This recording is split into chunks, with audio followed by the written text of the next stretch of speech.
तर संभाजीनगरमधल्या पैठण तालुका म्हणजेच मोसंबीचं आगार. पण अतिवृष्टीमुळे झाडाला लागलेल्या फळांची गळती झाली आहे. मोसंबीचा अक्षरशः सडा पडलाय आणि जे काही हाती आलंय त्याला मातीमोल भाव आहे. मंत्र्यांनी पाहणी केली, आता मदत करावी अशी मागणी शेतकरी करतात.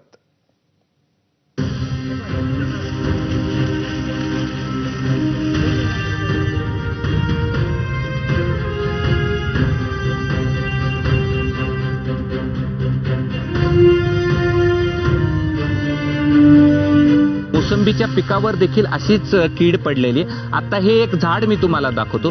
हे जर या शेतकऱ्यांनी हलवलं तर गदागदा खाली हे सगळं मोसंबी पडायला लागतील. आता आपण पाहतोय की या मोसंबीच्या काय अवस्था झालेली आहे आणि हे सगळं जे झालंय ते अतिवृष्टीमुळे झालंय. आणि आता यांनी ही मोसंबी हलवली आहेत आणि कशा पद्धतीनं ह्या मोसंबीला गळती या ठिकाणी लागली आहे हे आपण पाहतो आहोत. आणि हे कुठल्याही कामाचं हे पीक या ठिकाणी राहिलेलं नाही. बागात आता तर 50%च्या वर नुकसान झालेलं आहे दादा.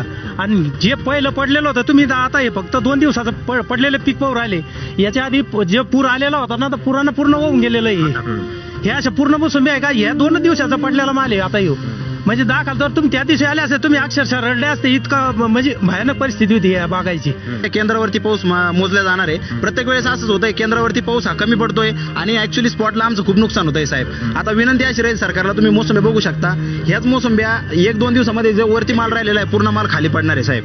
त्यामुळे आता विनंती सरकारला, त्यांच्या मदतीशिवाय शेतकरी आता हवालदिल झालेला आहे. पाऊस होऊन गेला. पाऊस हे सरकार म्हणतंय 65% झाला, 70% झाला.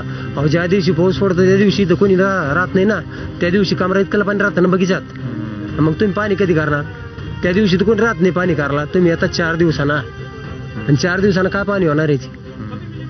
फळं पडले बरं हे असंच नाही, हे सगळ्या मंडळाची स्थिती. 4 दिवसानंतर तुम्ही पाहणीसाठी येता तोपर्यंत काही शिल्लक राहिलेलं नसतं. उद्ध्वस्त शेतकरी झालेला असतो. आता त्याला उभं करण्याची जबाबदारी सरकारची आहे आणि सरकार फळबाग शेतकऱ्यांना देखील तेवढ्याच ताकदीनं मदत करेल अशी आपण अपेक्षा करूया.